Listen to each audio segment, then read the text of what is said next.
Hello everyone, welcome to Eklavya study point. मैं हूं सचिन। आज मैं आप सभी को class 11th political science English medium के इम्पोर्टेंट क्वेश्चन आंसर्स करवाने वाला हूं आपके mid term half yearly exams के लिए, जो कि बहुत जल्द शुरू होने वाले हैं।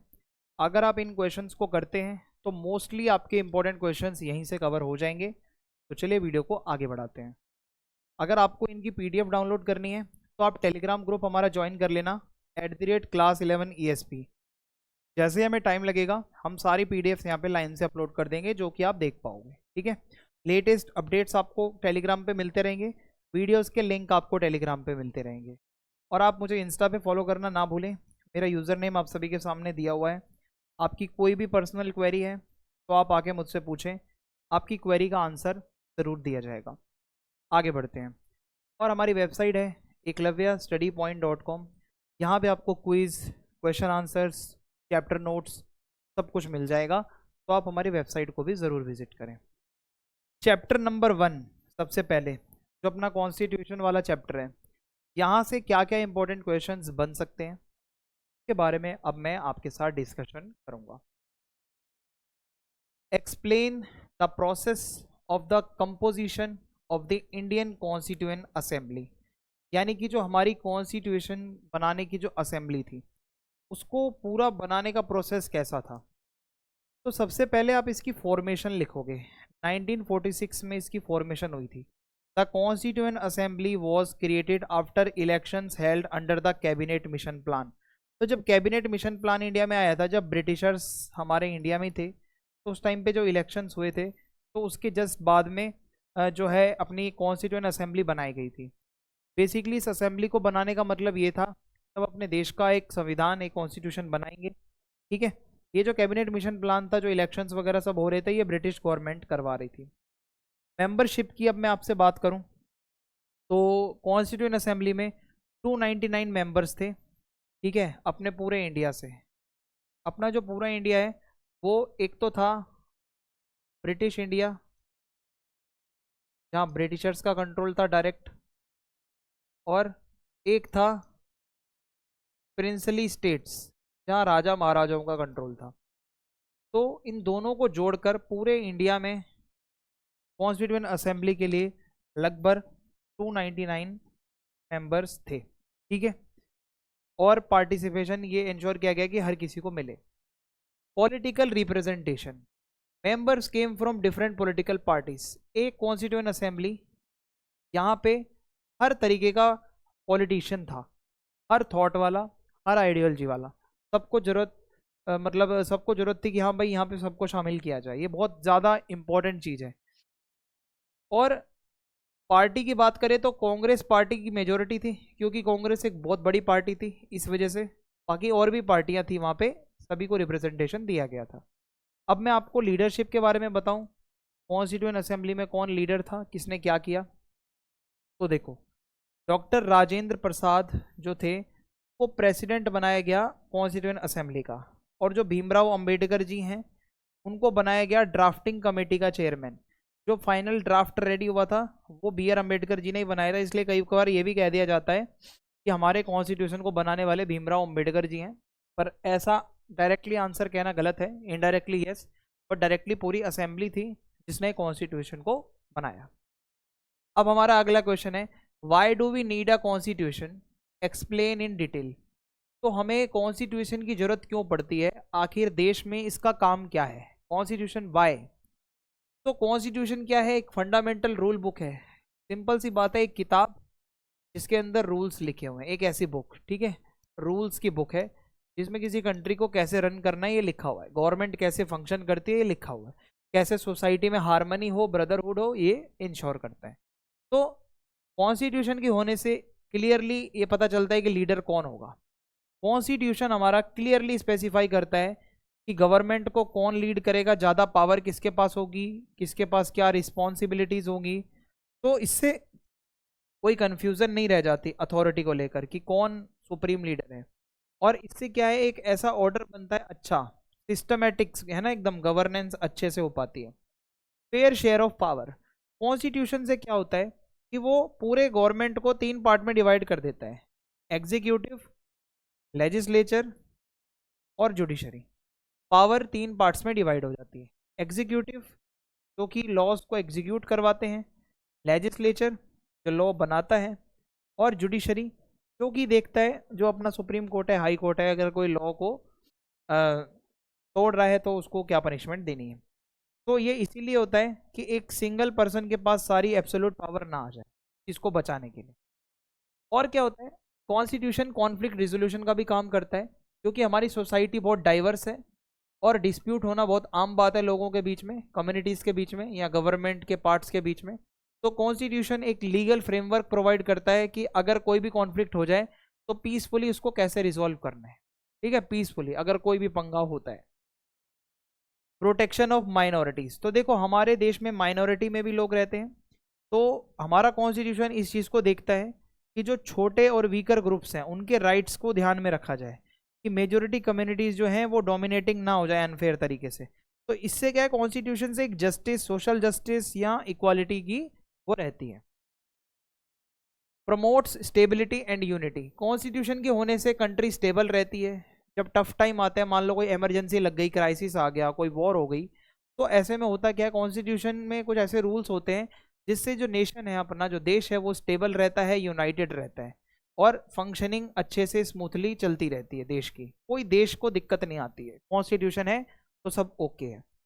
Sets national goals and ideals, तो जो हमारा कॉन्स्टिट्यूशन है वो कुछ वैल्यूज़ के बारे में बात करता है, कुछ लॉन्ग टर्म एम्स के बारे में बात करता है, कि जैसे कि डेमोक्रेसी, कि हमारे कॉन्स्टिट्यूशन में लिखा है डेमोक्रेसी, इक्वालिटी, लिबर्टी, फ्रेटर्निटी, भाईचारा, समानता और सभी को फ्रीडम देना। ये लॉन्ग टर्म का गोल है कि हाँ, लंबे समय तक सभी लोगों को ये सब मिलता रहे और फ्यूचर में जो पॉलिसीज बने इसी को ध्यान में रखते हुए बने, जो भी डेवलपमेंट का काम होना है। और कॉन्स्टिट्यूशन अकाउंटेबिलिटी को भी इंश्योर करता है, जो लीडर्स हैं, जो हमारे रिप्रेजेंटेटिव्स हैं, चाहे वो एमएलए हो, चाहे वो एमपीज हो, तो वो कॉन्स्टिट्यूशन के अकॉर्डिंग काम करते हैं, ठीक है, they must act according to law, कानून के अकॉर्डिंग उनको काम करना होता है और वो लोग आंसरेबल भी होते हैं जो भी वो काम कर रहे हैं। कॉन्स्टिट्यूशन के होने से एक देश यूनाइटेड रहता है, सभी सिटीजन्स को एक कॉमन विजन रहता है और it acts as a bond of unity in a society, एक हमारी सोसाइटी जहाँ अलग अलग कम्युनिटीज, अलग अलग रिलीजन, लैंग्वेजेस के लोग रहते हैं, तो उनको हमारा कॉन्स्टिट्यूशन जोड़ के रखता है। आई होप आपको ये क्वेश्चन भी समझ में अच्छे से आया होगा। The Indian constitution the blend of rigidity and flexibility, हमारा कॉन्स्टिट्यूशन रिजिड भी है, फ्लेक्सिबल भी है। एग्जाम्पल देते हुए एक्सप्लेन करना है। तो देखो, इंडियन कॉन्स्टिट्यूशन में आप अमेंडमेंट भी कर सकते हो, अमेंडमेंट का मतलब होता है बदलाव करना, कोई कानून पसंद नहीं आ रहा आप उसको बदल सकते हो, और लेकिन इसका जो बेसिक स्ट्रक्चर है आप वो चेंज नहीं कर सकते। तो इसलिए कॉन्स्टिट्यूशन रिजिड भी है और फ्लेक्सिबल भी है। अब फ्लेक्सिबल कैसे है, कि कुछ चीज़ें ऐसी हैं जो इजीली आप बदल सकते हो, है ना, कुछ प्रोविजंस हैं जो कि आप सिंपल मेजोरिटी जो पार्लियामेंट में मिल जाए तो काम हो जाएगा। फॉर एग्जांपल, अगर कोई नया स्टेट बनाना है या लोकसभा या राज्यसभा की सीट बढ़ानी घटानी है, तो ये फ्लेक्सिबिलिटी है कि हाँ भाई, पार्लियामेंट में अगर मेजोरिटी है तो आप सिंपली वो चेंज कर सकते हो जो आप करना चाहते हो। लेकिन रिजिड भी है भाई, कुछ डिफिकल्ट भी है, कुछ प्रोविजंस ऐसे हैं जिसके लिए आपको स्पेशल मेजोरिटी चाहिए होती है पार्लियामेंट में, 2/3 मेंबर प्रेजेंट हो और वोटिंग हो, प्लस जितने भी मेंबर हैं उनकी भी मेजोरिटी आए। जैसे कि अगर आपको फंडामेंटल राइट्स में कोई बदलाव करना है या पार्लियामेंट की पावर में कुछ बदलाव करना है, तो थोड़ा स्पेशल हो जाता है यहाँ पे ये केस, और उसके लिए मेजोरिटी ज़्यादा चाहिए होती है। फेडरल अमेंडमेंट अगर आपको करने हैं, कोई फेडरलिज्म से रिलेटेड कुछ प्रोविजंस ऐसे हैं जिसके लिए अप्रूवल चाहिए होता है, not from parliament but at least half जितने भी स्टेट्स हैं पूरे देश में उनकी लेजिस्लेचर से भी। जैसे कि आपको स्टेट गवर्नमेंट और सेंट्रल गवर्नमेंट के बीच कौन कितनी पावर रखेगा, इसमें कोई बदलाव करना है, तो उसके लिए फिर ये चीज़ चाहिए होगी। तो ये बहुत रिजिड काम है, बहुत टफ हो जाता है। Balance of rigidity and flexibility, hence we can say that जो हमारा कॉन्स्टिट्यूशन है वो फ्लेक्सिबल है and at the same time rigid भी है। बहुत चीज़ें ऐसी हैं जो इजीली आप नहीं बदल सकते। टिल नाउ हमारे कॉन्स्टिट्यूशन में 100 से ज़्यादा अमेंडमेंट हो चुके हैं, दिखाता है कि हम कितनी जल्दी चीज़ों को अडेप्ट करते हैं। एट द सेम टाइम जो हमारा बेसिक स्ट्रक्चर है, डेमोक्रेसी, सेकुलरिज्म, इक्वलिटी, ये आज तक कभी बदला नहीं गया है। तो ये दिखाता है कि अपना constitution eight the same time rigid भी है। अगला क्वेश्चन है हमारा कॉन्स्टिट्यूशन से ही रिलेटेड है। Explain the main features of the Indian constitution with the help of examples. तो इंडियन कॉन्स्टिट्यूशन बहुत बड़ा और बहुत कॉम्प्रिहेंसिव और यूनिक है दुनिया भर में, क्योंकि ये रिटर्न सबसे बड़ा कॉन्स्टिट्यूशन है, डिटेल में बहुत है, क्लियरली रूल्स लिखे हुए हैं गवर्नमेंट के बारे में, स्ट्रक्चर के बारे में, राइट्स के बारे में, ड्यूटीज किसकी क्या होंगी, एडमिनिस्ट्रेशन के बारे में।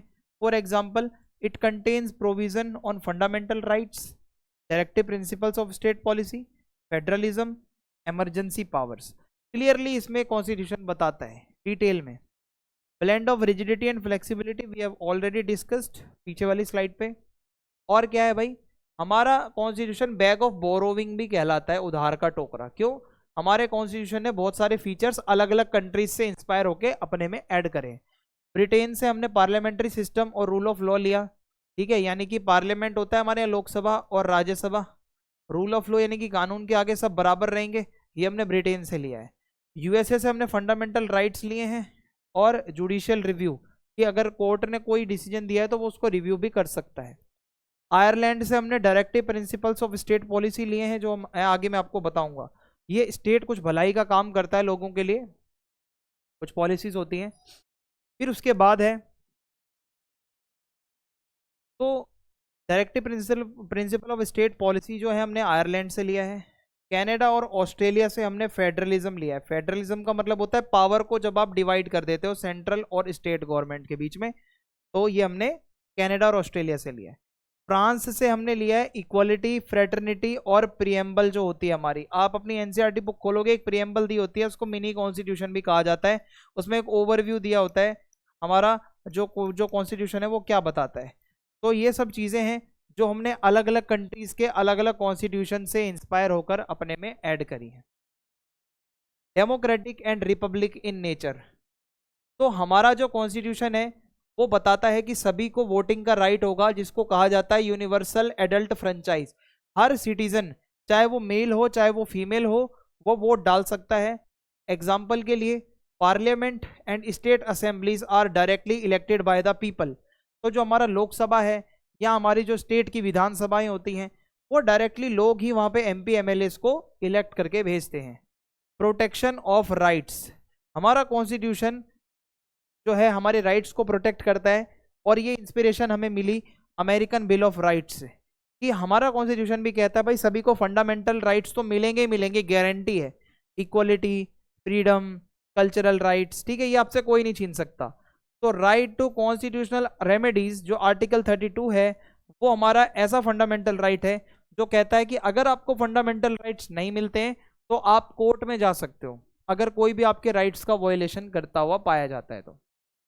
इसके अलावा हमारे कॉन्स्टिट्यूशन में directive principle of state policies भी दिए हुए हैं। ये हमने आयरलैंड से इंस्पायर होकर ऐड किया था कि हमारी गवर्नमेंट चाहे तो एक वेलफेयर स्टेट बन सकती है, एक स्टेट फ्री एजुकेशन दे सकता है बच्चों को, पब्लिक हेल्थ सर्विसेज को इम्प्रूव कर सकता है, जो कि पूरी तरीके से ऑप्शनल है, स्टेट के ऊपर डिपेंड करता है।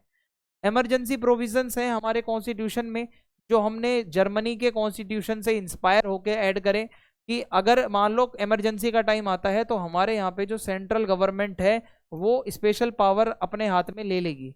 और जो हमारा कॉन्स्टिट्यूशन है वो एक लिविंग डॉक्यूमेंट है, क्योंकि ये डायनामिक है, बदल रहा है, समय के साथ साथ चेंज होता है और अडेप्ट करता रहता है। तो इसको 100 से ज़्यादा बार अमेंड किया गया है, इसी वजह से इसको डायनेमिक कहा गया है। और जैसे ही नए चैलेंजेस आते हैं तो उसके अकॉर्डिंग हम इसमें चेंजेस भी करते हैं। आगे बढ़ते हैं अब हमारा चैप्टर 2 है जो कि मैं आपको आगे बताऊंगा। तो चलिए फिर देखते हैं। चैप्टर 2 कहता है why do we need fundamental rights, हमें फंडामेंटल राइट्स की जरूरत क्यों है। देखो भाई, फंडामेंटल राइट्स क्या होते हैं, हमारे ऐसे राइट्स हैं, हमारा अधिकार है जो हमें कॉन्स्टिट्यूशन ने दिया है विद गारंटी, कोई हमसे छीन नहीं सकता, है ना। तो they are guaranteed by constitution, और इसको इन्फोर्स करता है हमारा जो कोर्ट होता है। अगर आपका एक भी फंडामेंटल राइट कोई वायलेट करता है तो आप सीधा कोर्ट में जा सकते हो, आपकी बात सुनी जाएगी। तो हमारे जो फंडामेंटल राइट्स है वो बहुत जरूरी है हमारे डेवलपमेंट के लिए, ठीक है, इंडिविजुअल्स की डेवलपमेंट के लिए भी, ठीक है। तो they help in the growth of individuals and also contribute to the progress of country.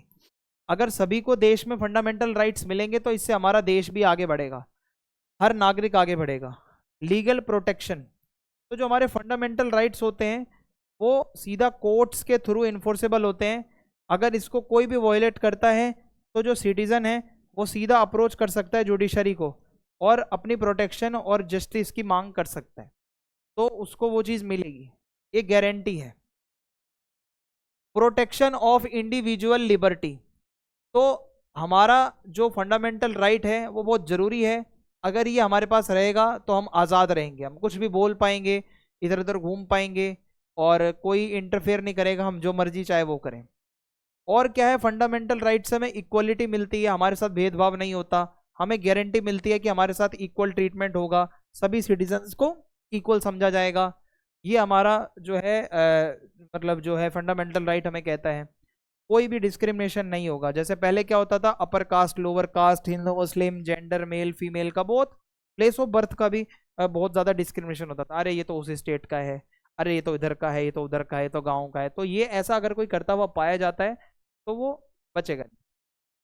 Safe guard against state tyranny, जब आपके पास कुछ फंडामेंटल राइट्स होते हैं ना तो स्टेट अपनी मनमर्जी नहीं कर सकता। फंडामेंटल राइट से आप स्टेट अगर मान लो क्या होता है कभी कभी मिसयूज करता है तो फंडामेंटल राइट से वो नहीं कर पाएगा। ये हमारे राइट्स जो है हमारे लिए एक शील्ड का काम करते हैं। अगर हमारी गवर्नमेंट कोई भी आर्बिट्ररी काम कर रही है, कोई भी ऐसा काम जो गवर्नमेंट को नहीं करना चाहिए, अगर वो करती है तो उससे हमें हमारा फंडामेंटल राइट बचाएगा। प्रमोशन ऑफ सोशल जस्टिस, तो अगर समाज में कोई भेदभाव है, इनइक्वालिटी है और जो वीकर सेक्शन है तो उसका भी भला हो जाएगा जब उसको फंडामेंटल राइट्स मिलेंगे, वो भी बराबरी के साथ कंधा आगे बढ़ाकर चलेगा। फंडामेंटल राइट्स से हमारी डेमोक्रेसी भी मजबूत होती है। लोग जो है सिटीजन्स पार्टिसिपेट करते हैं गवर्नेंस के कामों में, डेमोक्रेसी में लोग चुनाव लड़ते हैं, जिससे कि क्या होता है हमारी डेमोक्रेसी मजबूत होती है। प्रोटेक्शन ऑफ माइनॉरिटीज, जो हमारा फंडामेंटल राइट है वो हमारी कल्चरल एजुकेशन को भी प्रिजर्व करता है। कल्चरल राइट्स भी हैं कुछ माइनॉरिटीज़ के कि वो अपना अलग से इंस्टीट्यूशन खोल सकते हैं, वो अपने धर्म का प्रचार करें, अपने कल्चर को प्रिजर्व करें, अपनी लैंग्वेज को, अपने रिलीजियस राइट्स को, तो उनको भी एक आइडेंटिटी मिलती है बेचारों को और एक सिक्योरिटी मिलती है। अब हमारा अगला क्वेश्चन है, describe the fundamental rights enshrined in the Indian constitution. तो हमारे इंडियन कॉन्स्टिट्यूशन में कौन कौन से फंडामेंटल राइट्स है वो आपको बताने हैं। तो इसकी टोटल 6 कैटेगरियां हैं फंडामेंटल राइट्स की, लिबर्टी, इक्वलिटी और भी बहुत सारी चीज़ें हैं, ठीक है।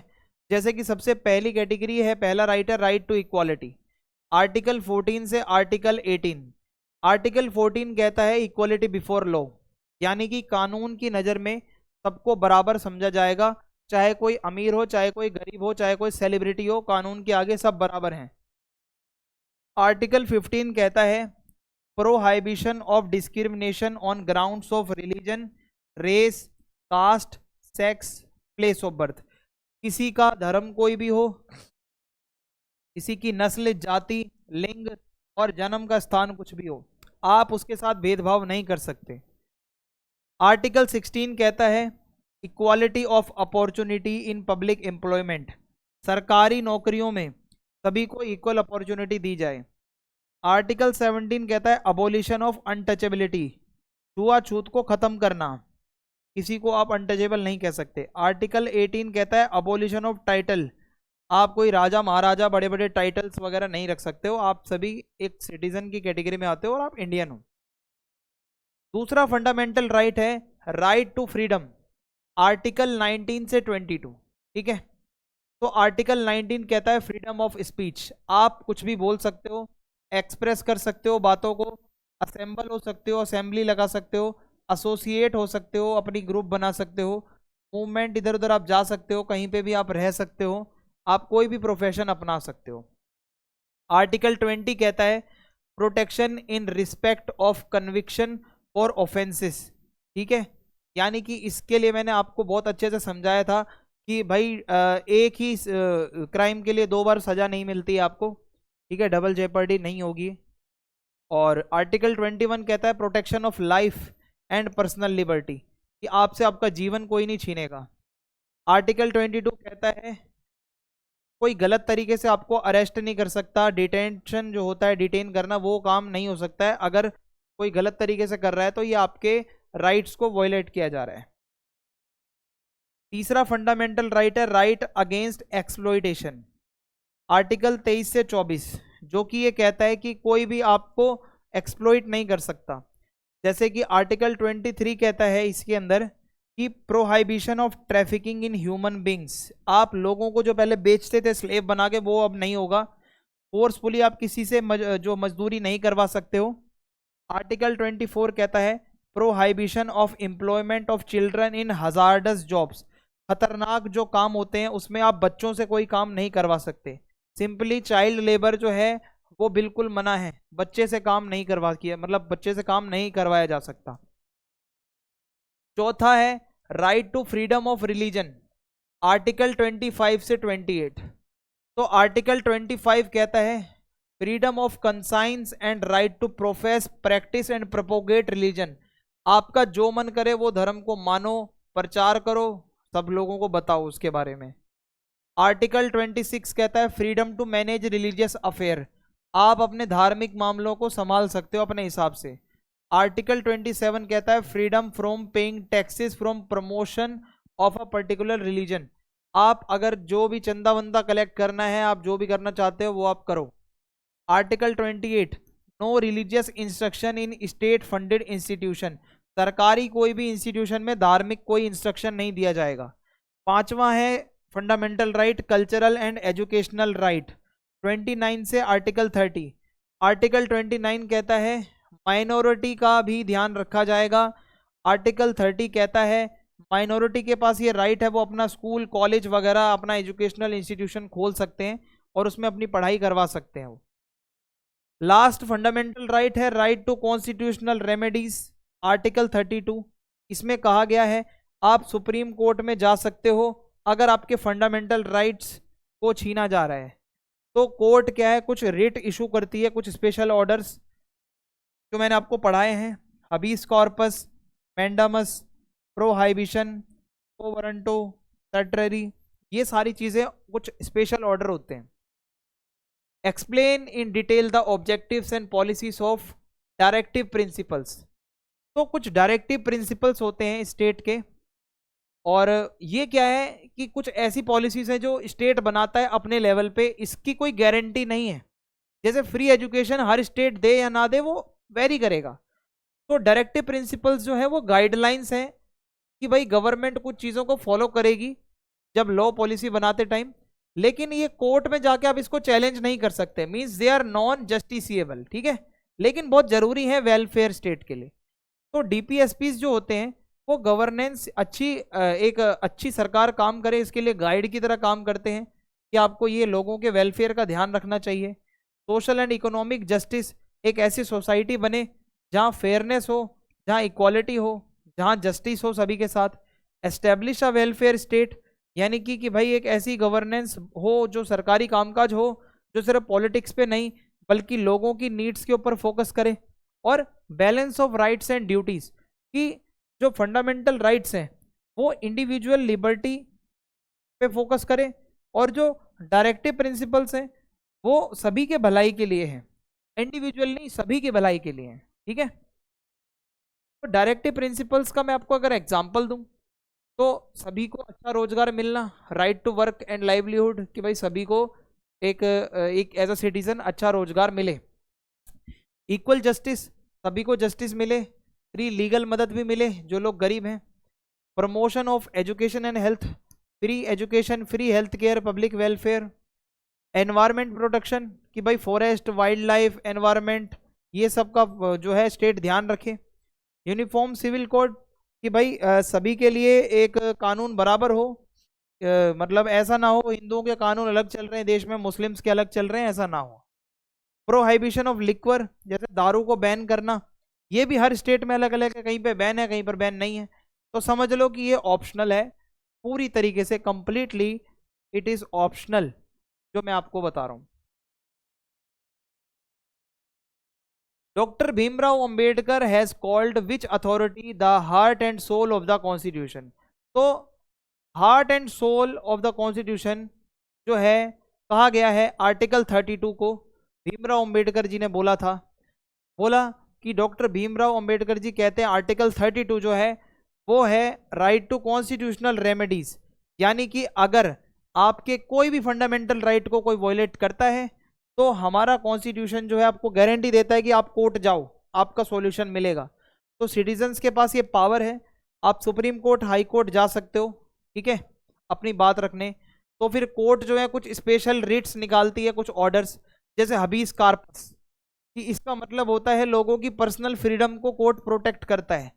कोर्ट ऑर्डर करता है कि एक बंदे को आप रिलीज करो अगर आपने उसको इलीगल तरीके से डिटेन किया है या अरेस्ट किया है। एग्जाम्पल, अगर किसी को जेल में डाल दिया बिना किसी बात के तो कोर्ट उसको आज़ाद कर देगा कि जा भाई छोड़ो इसको, इसका कोई गुनाह नहीं है। मैंडमस, इसका मतलब होता है, ये दूसरा रेट है, makes officials perform their legal duty. अगर लगता है कोर्ट एक ऑर्डर देगी पब्लिक, किसी भी सरकारी कर्मचारी को या अथॉरिटी को कि भाई कानून के हिसाब से काम कर। If a government officer refuses to issue a certificate despite eligibility, अगर मान लो कोई भी गवर्नमेंट ऑफिसर है वो कोई सर्टिफिकेट इशू नहीं कर रहा है तो उसके ऊपर से ऑर्डर आ सकता है भाई अपना काम करो जो जिसके लिए आपको बिठाया गया है। तीसरा रिट है प्रोहाइबिशन, यानी कि टू फॉरबिड।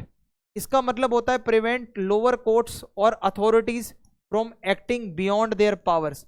कि जो लोअर कोर्ट्स हैं, देखो ऊपर होता है अपना सुप्रीम कोर्ट और उसके नीचे आता है अपना हाई कोर्ट। तो अगर हाई कोर्ट कोई भी ऐसा काम कर रहा है जो कि उसके जो जुरिस्डिक्शन का काम नहीं है तो उसको रोका जाएगा।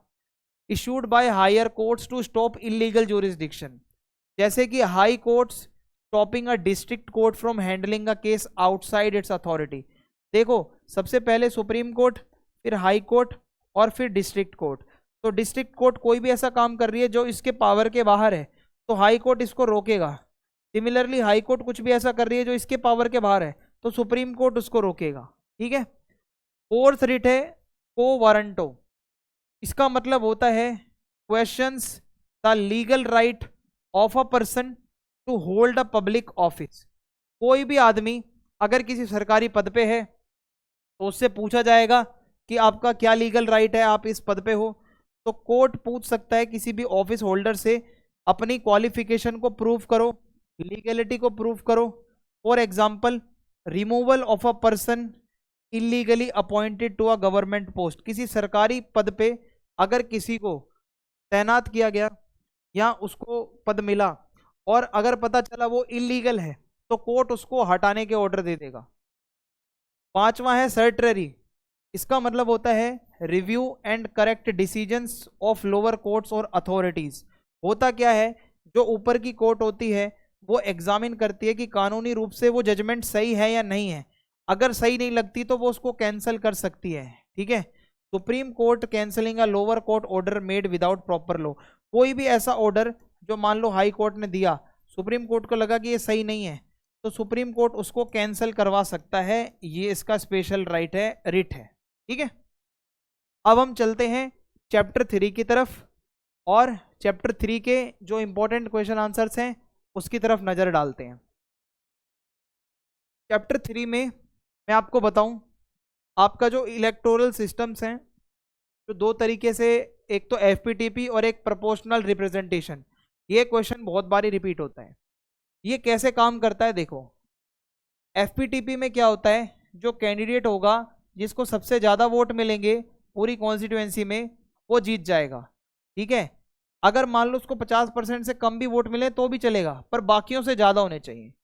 प्रोपोर्शनल रिप्रेजेंटेशन क्या कहता है, जो यहाँ पे पार्टीज होती हैं उनको उतनी ही सीट्स मिलेंगी जितने प्रोपोर्शन में वो टोटल वोट्स लाएंगे, एक एक वोट की वैल्यू है। नंबर ऑफ रिप्रेजेंटेटिव की बात करूं तो फर्स्ट पास दी पोस्ट सिस्टम में एक ही रिप्रेजेंटेटिव होता है हर कॉन्स्टिट्यूएंसी से जो जीतता है। खड़े तो बतेरे होंगे पर जीतेगा बस एक एमएलए बनेगा। लेकिन प्रोपोर्शनल रिप्रेजेंटेशन में बहुत सारे रिप्रेजेंटेटिव्स होते हैं, एक बहुत बड़े एरिया से या फिर एक पूरी बहुत बड़ी कंट्री से। विनिंग का रूल क्या होता है, इसको ध्यान से सुनो। जिस कैंडिडेट को मैक्सिमम वोट्स मिलते हैं वो इलेक्ट हो जाता है, ठीक है, इलेक्ट हो जाता है। और यहाँ पे क्या होता है, सीट्स शेयर हो जाती हैं, पार्टी की परसेंटेज जितनी वोट्स की होगी उसके उसी परसेंटेज में उसको सीट्स मिल जाएंगे। फिर है रिप्रेजेंटेशन की अगर हम बात करें बेनिफिट्स बिग पार्टीज, जो एफपीटीपी है उसमें बड़ी पार्टियों को फायदा होता है, छोटी पार्टियों को ज्यादा सीट्स नहीं मिलती। लेकिन प्रोपोर्शनल रिप्रेजेंटेशन में सभी पार्टियों को फेयर चांस मिलता है, डाइवर्सिटी देखने को मिलती है, वोटर्स का एक एक वोट कीमती होता है। गवर्नमेंट बनती कैसे है? तो भाई होता क्या है, एफपीटीपी में एक मेजोरिटी गवर्नमेंट बनती है, ठीक है, एक बहुत बड़ी गवर्नमेंट बनती है जो इतनी जल्दी हारती, मतलब इतनी जल्दी उसकी जो है वो अनस्टेबल नहीं होती गवर्नमेंट। प्रोपोर्शनल रिप्रेजेंटेशन में क्या होता है, अक्सर कोलिशन गवर्नमेंट बनती है, गठबंधन की सरकारें, पावर शेयर होती है बहुत सारी पार्टीज के बीच में, तो ये ज्यादा सक्सेसफुल नहीं होता। कॉम्प्लेक्सिटी की बात करूं तो एफपीटीपी का सिस्टम बहुत ही ज्यादा सिंपल है, वोटर्स के लिए आसानी से वोट काउंट किए जा सकते हैं। लेकिन जो प्रोपोर्शनल रिप्रेजेंटेशन सिस्टम है ये बहुत कॉम्प्लेक्स है, इसके लिए बहुत ही ज़्यादा कैलकुलेशंस करनी पड़ती हैं। वोटर के इम्पैक्ट की बात करूं तो जो बेचारा कैंडिडेट इसमें हारेगा वो मान लो मैं आपको बताता हूं, कैंडिडेट ए है उसको 50,000 वोट मिले, कैंडिडेट बी को 49,000 वोट मिले, ये जीत जाएगा, इसके 49,000 वोट्स वेस्ट हो जाएंगे, किसी काम के नहीं है। लेकिन यहाँ पे एक एक वोट काउंट होगा फाइनल रिजल्ट के टाइम पे। समझ आ रहा है आपको? Describe the 4 main functions of the election commission of India. Election commission के मेन काम क्या है? इलेक्शन कमीशन वो इंडिपेंडेंट अथॉरिटी है जो इंडिया में इलेक्शंस को संभालती है, इलेक्शंस को करवाती है। तो सबसे पहला काम है इलेक्शंस करवाना, इलेक्शंस को ऑर्गेनाइज करना, सुपरवाइज करना, उस पर ध्यान रखना। पार्लियामेंट के इलेक्शन हो, स्टेट लेजिस्लेचर्स के इलेक्शंस हो यानी कि एमपी के इलेक्शन हो या एमएलए के इलेक्शन हो, सभी पे ध्यान रखता है जो अपना इलेक्शन कमीशन है। और गाइडलाइन बनाता है, रूल्स बनाता है, कैसे इलेक्शन होंगे, क्या चीज़ अलाउड होगी, क्या चीज़ है जो अलाउड नहीं होगी, सब कुछ का ध्यान रखा जाएगा। वोटर्स का रजिस्ट्रेशन करने का काम किया जाता है, जो भी रजिस्ट्रेशन का रिकॉर्ड होता है, जो वोटर्स एलिजिबल हैं उनके लिए इलेक्टोरल रोल बनाया जाता है, एक लिस्ट होती है जहाँ पे वोटर लिस्ट होती है, जहाँ सभी का नाम, पता, फोटो लिखी होती है, छपी होती है। Monitor campaign and result, campaigning सही तरीके से हो रही है नहीं हो रही रूल्स के अकॉर्डिंग, ठीक है। और जैसे एक स्पेंडिंग की लिमिट होती है, आप कितना पैसा खर्च कर सकते हो उसके अंदर है, या कोई ज़्यादा ही मनी मसल पावर दिखा रहा है, या वोट की काउंटिंग सही से हो रही है नहीं हो रही, इस पर ध्यान रखा जाता है। Right a note on the importance of elections in a democracy. तो डेमोक्रेसी में इलेक्शंस की क्या इंपॉर्टेंस है? देखो भाई, जो डेमोक्रेसी होती है, इलेक्शंस और डेमोक्रेसी वो इनसेपरेबल है, आप इन दोनों को अलग नहीं कर सकते हो। जहां डेमोक्रेसी है वहीं इलेक्शंस है, तो विदाउट इलेक्शंस लोग अपने लीडर्स को चुन नहीं पाएंगे, और विदाउट डेमोक्रेसी इलेक्शंस का कोई मतलब ही नहीं रह जाएगा, क्योंकि डेमोक्रेसी से ही तो फ्री एंड फेयर चीजें सब कुछ होती हैं। और क्या है? Representation of people. इंडिया एक बहुत बड़ा देश है जहाँ की पॉपुलेशन बहुत बड़ी है, तो जितने सिटीजन्स हैं वो डायरेक्टली तो कानून बनाने बैठेंगे नहीं करोड़ों लोग, तो वो अपने कुछ इलेक्टेड लोगों को भेजते हैं उनके बिहाफ पर डिसीजन लेने के लिए पार्लियामेंट में। तीसरा है राइट टू चूज लीडर्स। होता क्या है, जब इलेक्शंस आते हैं तो आपको एक पावर मिल जाती है ये डिसाइड करने की कौन आपको गवर्न करने वाला है, तो इससे लीडर्स अकाउंटेबल भी रहते हैं, जवाबदेह भी रहते हैं, वो कोई गलत काम नहीं करेंगे। और इक्वलिटी इन वोटिंग, तो हमारे यहाँ पे यूनिवर्सल एडल्ट फ्रेंचाइज है, यानी कि सभी को वोटिंग के इक्वल राइट्स हैं, कोई भेदभाव नहीं होगा। जो भी 18 साल से ऊपर का है उसको वोटिंग का राइट मिलेगा, कास्ट, रिलीजन, जेंडर कुछ भी हो, वोटिंग का राइट आपको दिया जाएगा। और इलेक्शन से डेमोक्रेसी मजबूत होती है, क्योंकि इलेक्शन से ही दिखता है कि जो गवर्नमेंट बनेगी वो लोगों की वही इच्छा है, और इससे ट्रस्ट, पार्टिसिपेशन और स्टेबिलिटी आती है आपके देश में। Describe any 6 suggestions to improve the Indian election system. हमारे इंडिया में अगर आपको इलेक्शंस का सिस्टम इम्प्रूव करना है तो आप कौन से 6 सजेशंस दोगे? सबसे पहला है फ्री एंड फेयर इलेक्शंस, कि भाई अच्छे से इलेक्शन हो, कोई धोखाधड़ी ना हो, पावर का, मनी का मिसयूज जो है, मसल्स का मिसयूज ना हो। भाई आप ये ना हो कि किसी गरीब को मार रहे हो जाके। स्ट्रेंथन वोटर रजिस्ट्रेशन, हमें ज़्यादा से ज़्यादा एक्यूरेट वोटर लिस्ट बनानी चाहिए, डोर टू डोर जाके टेक्नोलॉजी का यूज़ करके, और ताकि डुप्लीकेट वोट्स वगैरह ना बने। और क्या हो सकता है कि भाई आप लिमिट लगाओ इलेक्शन में एक कैंडिडेट कितना पैसा खर्च कर सकता है, ताकि पावरफुल और अमीर लोगों का इन्फ्लुएंस कम हो। प्रमोट रिप्रेजेंटेशन ऑफ विमेन, तो लड़कियों के लिए कुछ ऐसा लाए जैसे इम्प्लीमेंट द नारी शक्ति वंदन अधिनियम 2023, प्रॉपरली इसको इम्प्लीमेंट करो, जो कि ये कहता है 1/3 रिजर्वेशन होगा लड़कियों का लोकसभा और विधानसभाओं में, जैसे पंचायत और म्यूनिसिपालिटीज में होता है, एमसीडी में। Fair representation of weaker section, तो SC ST जो लोग हैं, जो मार्जिनलाइज्ड ग्रुप्स हैं, उनको एक चांस मिले, थोड़ा सा कुछ उनके लिए एक्स्ट्रा किया जाए। Increase voter awareness and participation, आप कुछ ऐसे कैंपेन्स चलाओ, लोगों को एजुकेट करो, वोटिंग का वैल्यू बताओ कि भाई जिससे ज़्यादा से ज़्यादा लोग वोट डालने आए, यूथ वाले जो लोग हैं ज़्यादातर, ठीक है। Highlight the main features of the electoral system of India, तो हमारा जो सिस्टम है वो रिप्रेजेंटेटिव डेमोक्रेसी है, मीन्स हमारी पॉपुलेशन बहुत बड़ी है, सिटीजन्स डायरेक्टली कानून नहीं बना सकते। हमारे यहाँ पे यूनिवर्सल एडल्ट फ्रेंचाइज है, जो मैं आपको पीछे ऑलरेडी बता चुका हूँ। हमारे यहाँ पे एक इलेक्शन कमीशन है, जो कि मैं आपको पीछे बता चुका हूँ। और हमारे यहाँ पे FPTP सिस्टम है, ये भी हम पीछे डिस्कस कर चुके हैं। और हमारे यहाँ पे क्या है कि रिजर्वेशन भी होती है, कुछ सीट्स SC और ST के लिए रिजर्व रहती है। और रिसेंटली मैंने आपको भी बताया था नारी शक्ति वंदन अधिनियम के बारे में, वो भी आप इसमें लिख सकते हो। इंडिया में रेगुलरली जो है वो फ्री इलेक्शंस होते हैं, ठीक है, बिना किसी उसके, ठीक है, रेगुलर इंटरवल्स पे पार्लियामेंट, विधानसभा, लोकल बॉडीज सभी के इलेक्शंस होते हैं। अब है चैप्टर 4।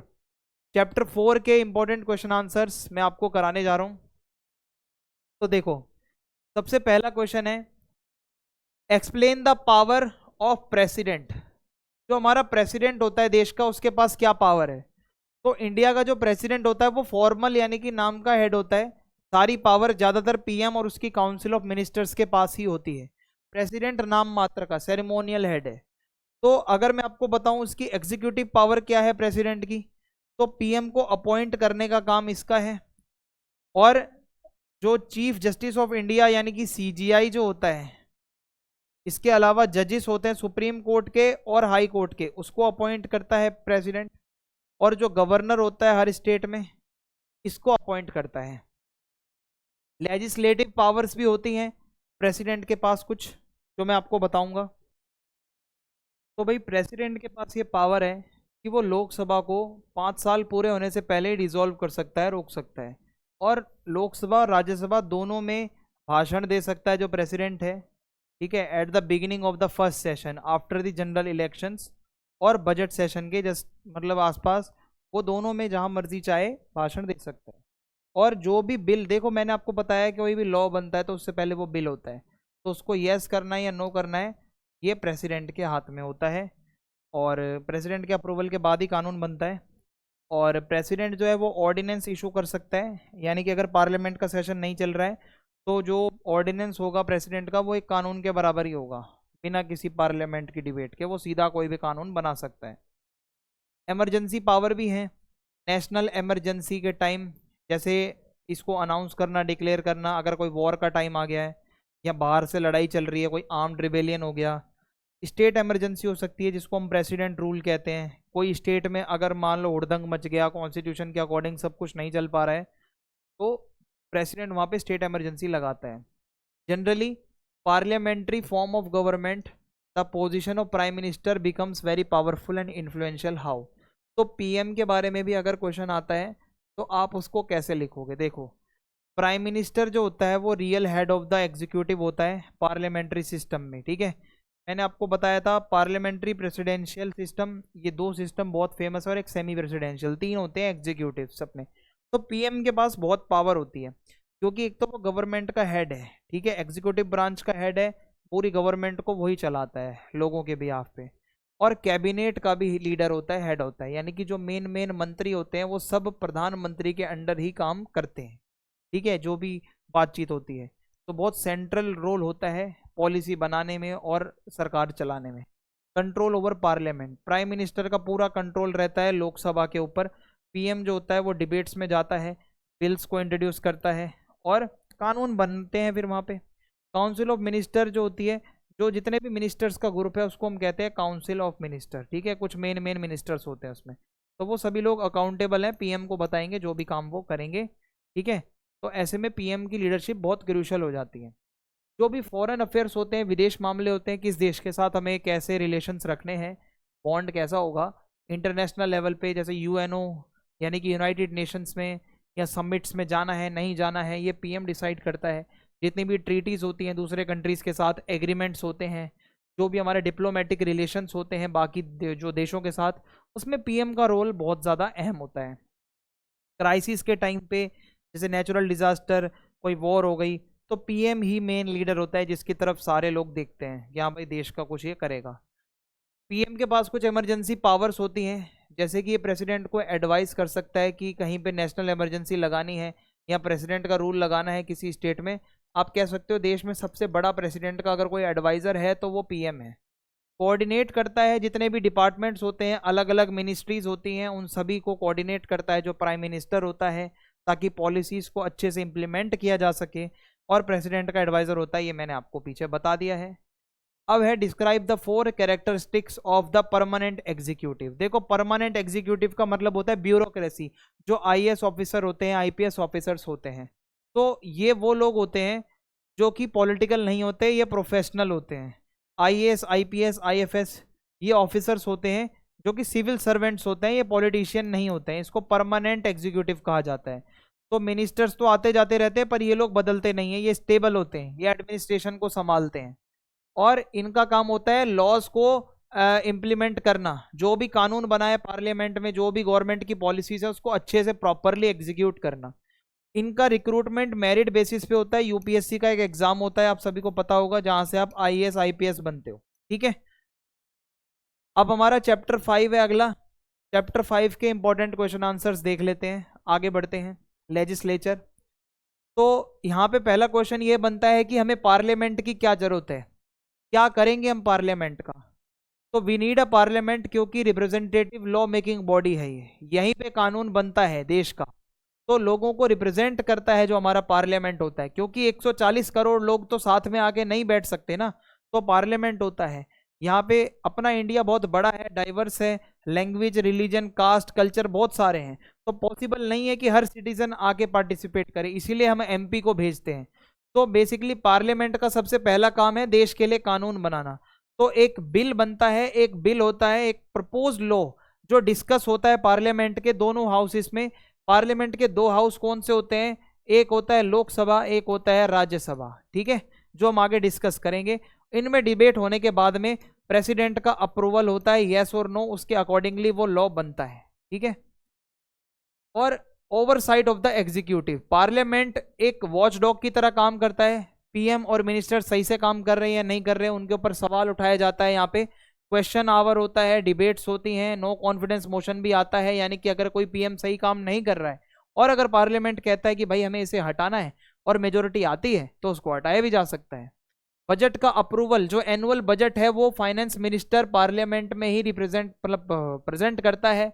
पार्लियामेंट उसको अच्छे से स्टडी करता है और उसको अप्रूव करता है, ताकि ट्रांसपेरेंसी रहे, अकाउंटेबिलिटी दिखे गवर्नमेंट की, गवर्नमेंट एक एक रुपया कहाँ खर्च हो रहा है उसको दिखा रही है। पार्लियामेंट हमारे राइट्स को भी प्रोटेक्ट करता है, क्योंकि हमारे जो फंडामेंटल राइट्स होते हैं वो जो अगर उनमें कोई बदलाव करना है, ऐड करना है, कुछ क्या करना है और लोगों की भलाई करनी है या कोई भी कॉन्स्टिट्यूशन में बदलाव करना है तो वो पार्लियामेंट में ही हो सकता है। इंटरनेशनल जो एग्रीमेंट्स होते हैं उसके लिए पार्लियामेंट का अप्रूवल बहुत ज़रूरी होता है, जब बड़े लेवल पर इंडिया किसी के साथ कोई एग्रीमेंट कर रहा है, खासकर उस मामले में।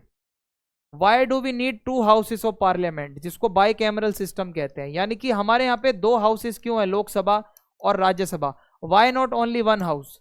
तो देखो होता क्या है, हमारे यहाँ पे डाइवर्स इंटरेस्ट हैं, यानी कि लोकसभा सीधा लोगों को रिप्रेजेंट कर रही है, लोकसभा लोगों की सभा। राज्यसभा सभी स्टेट्स और यूनियन टेरिटरीज को यहाँ पे रिप्रेजेंट कर रही है, कि वहाँ के स्टेट्स और यूटी का जो है वो रिप्रेजेंटेशन राज्यसभा में हो और लोगों की सीधी बातें यहाँ पे, जनता की बातें रखी जाएं। और ये फेडरलिज्म को भी दिखाता है, 2 हाउसेस होंगे तो दोनों का काम बटा हुआ होगा। ठीक है, और चेक एंड बैलेंस, एक हाउस ज़्यादा डोमिनेटिंग नहीं हो पाएगा, लोकसभा में कुछ आया है तो राज्यसभा में भी डिस्कस होगा। ठीक है, तो दोनों हाउसेस में डिस्कस होती हैं बातें, लॉज बनते हैं तभी जब दोनों में डिस्कशन होके फिर फाइनल प्रेसिडेंट के लिए अप्रूवल के लिए वो चीज़ जाती है। एक्सपर्टीज एंड एक्सपीरियंस, तो राज्यसभा के अंदर वो मेंबर होते हैं जो डायरेक्टली इलेक्ट नहीं होते, लेकिन राज्यसभा में वो लोग आते हैं जो बहुत नॉलेज वाले होते हैं, जो आर्ट की फील्ड में होते हैं, science, social service, public affair, so वही उन्होंने जीवन में कुछ बहुत अच्छा काम किया है तो ही उनको यहाँ पे मेंबर बनाया जाता है। तो इससे क्या होता है, डिबेट और अच्छी हो जाती है, पॉलिसी और अच्छे से बनती है। एक तरफ तो वो लोग आते हैं जिनको लोगों ने चुना है, एक तरफ वो लोग आते हैं जिनको उनके नॉलेज पे चुना जा रहा है। Comparison between Lok Sabha and Rajya Sabha, ये हमारा अगला क्वेश्चन आ सकता है पेपर में। तो देखो भाई, टोटल नंबर देख लो कितने हैं। लोकसभा के अंदर मैक्सिमम 552 मेंबर, करेंटली 543 मेंबर्स हैं। राज्यसभा में मैक्सिमम 250 मेंबर्स, करेंटली 245 मेंबर्स हैं। मेंबर्स को चुना कैसे जा रहा है भाई, ये देख लो।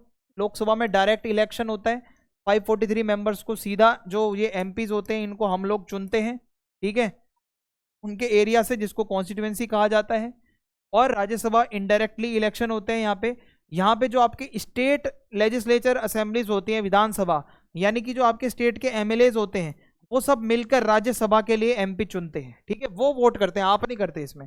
हु कैन बिकम मेंबर, अगर आपको लोकसभा का मेंबर बनना है तो आप कम से कम 25 साल के हो, और राज्यसभा का मेंबर बनना है तो आप कम से कम 30 साल के हो। और टर्म कितना होता है, लोकसभा परमानेंट नहीं है भाई, लोकसभा 5 साल के लिए, इसका एक हाउस जो होता है उसका 5 साल का टर्म होता है, 5 साल बाद ये डिसॉल्व हो जाता है, फिर नई सरकार बनती है। पर राज्यसभा एक परमानेंट हाउस है, ये कभी डिसॉल्व नहीं होता, ये कंटिन्यू बॉडी है, ये हमेशा बनी रहती है, ये कभी भी डिसॉल्व नहीं होती है। और मैं अगर आपको बताऊं, मीटिंग का इंचार्ज कौन होता है, लोकसभा का तो स्पीकर होता है जो सारी डिबेट्स को संभालता है, कंडक्ट करता है सारी प्रोसीडिंग्स को। लेकिन राज्यसभा में वाइस प्रेसिडेंट ऑफ इंडिया जो है वो एक्स ऑफिशियो चेयरमैन होता है राज्यसभा का, यानी कि ऑटोमेटिक वो ही रहेगा चेयरमैन। पावर की बात करें मनी बिल्स को लेकर, तो मनी बिल्स सिर्फ लोकसभा में ही आते हैं, जो टैक्स के रिलेटेड हैं, गवर्नमेंट की स्पेंडिंग से रिलेटेड हैं, वो सिर्फ लोकसभा में आएंगे। राज्यसभा इसको रिजेक्ट नहीं कर सकता इस बिल को, ठीक है। It can only delay it for maximum 14 days, 14 दिन तक हो सकता है वो कुछ रिप्लाई ना दें, पर 15वें दिन उन्हें यस करना ही पड़ेगा। और राज्यसभा के पास बहुत लिमिटेड पावर है, यहाँ पे कोई मनी बिल नहीं आता, यहाँ पे सिर्फ सजेशंस आते हैं कि उसमें आप ये बदलाव कर लो, ठीक है, और वो लोकसभा की मर्जी है वो करे ना करे। पावर की बात करें तो सारी गवर्नमेंट लोकसभा से ही चल रही है, council of ministers, prime minister, सारे लोग लोकसभा में ही बैठते हैं, रिस्पॉन्सिबल होते हैं भाई, वो जवाब देते हैं। लोकसभा गवर्नमेंट को हटा भी सकती है, कैसे, अगर नो कॉन्फिडेंस मोशन आ गया, सारे एमपी लोगों ने ये बोल दिया कि भाई ये सरकार सही काम नहीं कर रही है, इसको हटा दो, और अगर मेजोरिटी वोटिंग में यस हो गया हटाना है, तो वो गवर्नमेंट वहीं खत्म। लेकिन यहाँ पे ऐसा कोई नो कॉन्फिडेंस मोशन वगैरह नहीं होता राज्यसभा में, सिर्फ सवाल हो सकते हैं, नथिंग एल्स। अब यहाँ पे हमारा अगला क्वेश्चन है, how a bill becomes a law in India, parliament कानून कैसे बनाता है। तो देखो, सबसे पहले एक बिल बनता है जिसको हम कहते हैं ड्राफ्टिंग। तो जो ड्राफ्टिंग होती है, इसमें एक बिल को क्रिएट किया जाता है। तो सबसे पहले क्या होता है, एक बिल बनता है, और जब बिल बनता है तो वो बिल कौन बनाता है, हमारी जो गवर्नमेंट है और जो एमपी होते हैं वो मिलकर उसको डिस्कस करते हैं। फिर उसकी फर्स्ट रीडिंग होती है, यानी कि उस बिल को पार्लियामेंट में इंट्रोड्यूस किया जाता है, लोकसभा में या राज्यसभा में। उसकी कॉपी सभी को बांटी जाती हैं, सारे एमपी उसको पढ़ते हैं। इस स्टेज पे कोई डिबेट वगैरह नहीं होती है, इसको याद रखना। फिर है सेकंड रीडिंग, इसमें बिल को बहुत डिटेल से एग्जामिन किया जाता है, जो बिल होता है उसको बहुत अच्छे से डिस्कस किया जाता है। मेंबर्स बता सकते हैं अगर कोई चीज़ उसमें बदलनी है, अमेंडमेंट करना है, और पार्लियामेंट्री कमेटीज को भी ये बिल भेजा जाता है ताकि रिव्यू अच्छे से हो सके। फिर उस बिल को तीसरी बार पढ़ा जाएगा, यहाँ पे फाइनल डिस्कशन होगा।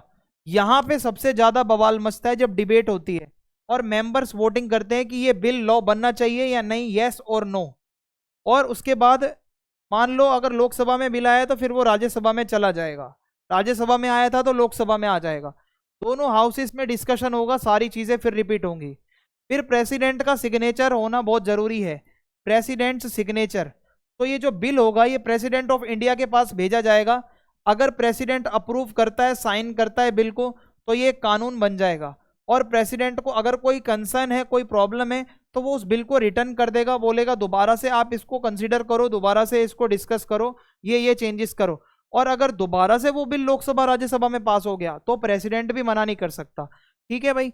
और फिर लॉ इनेक्ट हो जाता है, फिर प्रेसिडेंट साइन करता है, एक बार जब प्रेसिडेंट का साइन हो गया तो वो एक ऑफिशियल कानून बन जाता है जिसको पूरे कंट्री में एनफोर्स किया जाता है। अब हमारा नेक्स्ट चैप्टर है जुडिशरी। जुडिशरी के जो इंपॉर्टेंट क्वेश्चन आंसर्स हैं वो मैं आपको करवाने जा रहा हूं, तो आइए देखते हैं। Describe the writs issued by the supreme court.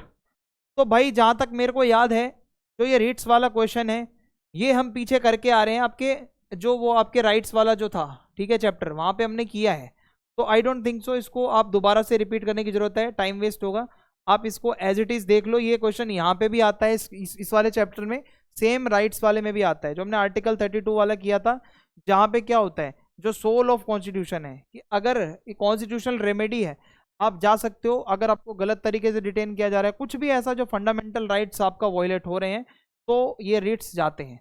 ये मैं आपको ये करवा चुका हूँ, है ना, कि मान लो मैंडामस है कि भाई आप अपनी लीगल ड्यूटी करो, प्रोहिबिशन है कि कोई अगर हायर कोर्ट है वो बोलेगी कि भाई आप अपने पावर के अंदर काम करो, ठीक है, अभी मैंने पीछे बताया था। सर्टरी है कि भाई अगर कोई भी ऊपर की कोर्ट है वो क्या कहेगी कि लोअर कोर्ट को अपना डिसीजन रिव्यू करो अगर आपने सही तरीके से डिसीजन नहीं लिया है।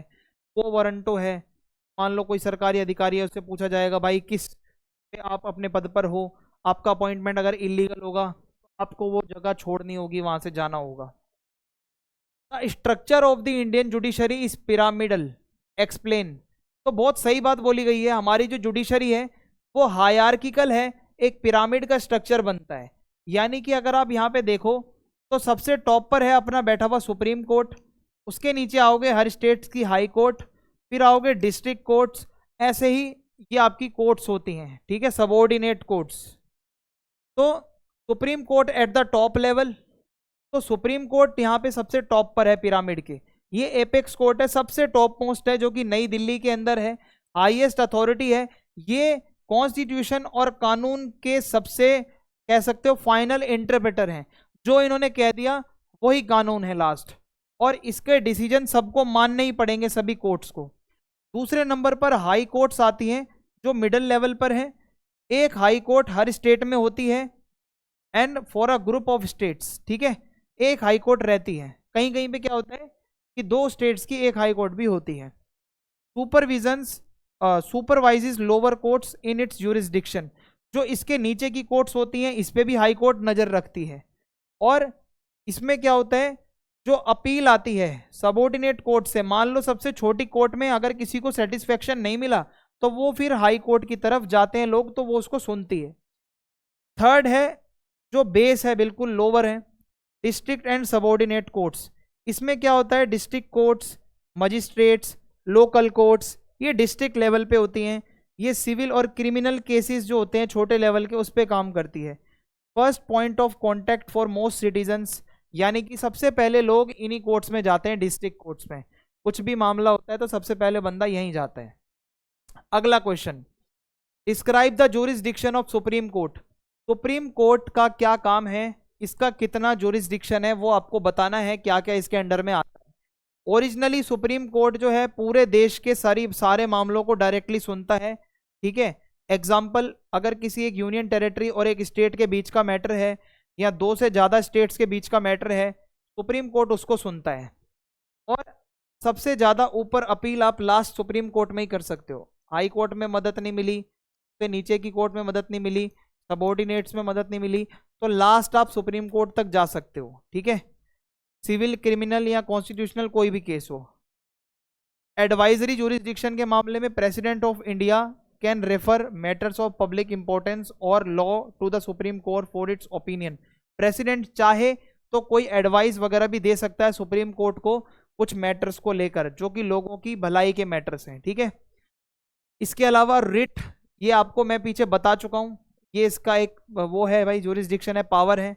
जुडिशियल रिव्यू, सुप्रीम कोर्ट क्या कर सकती है, कोई भी कानून पास हुआ है या कोई सरकार ने ऐसा काम किया है तो उसको एग्जामिन कर सकती है। अगर गलत तरीके से किया है तो बोलेगी दोबारा करो इसको, जाओ, अगेंस्ट द कॉन्स्टिट्यूशन है, और इनवैलिड कर देगी सुप्रीम कोर्ट अगर कोई भी गलत काम सरकार करेगी।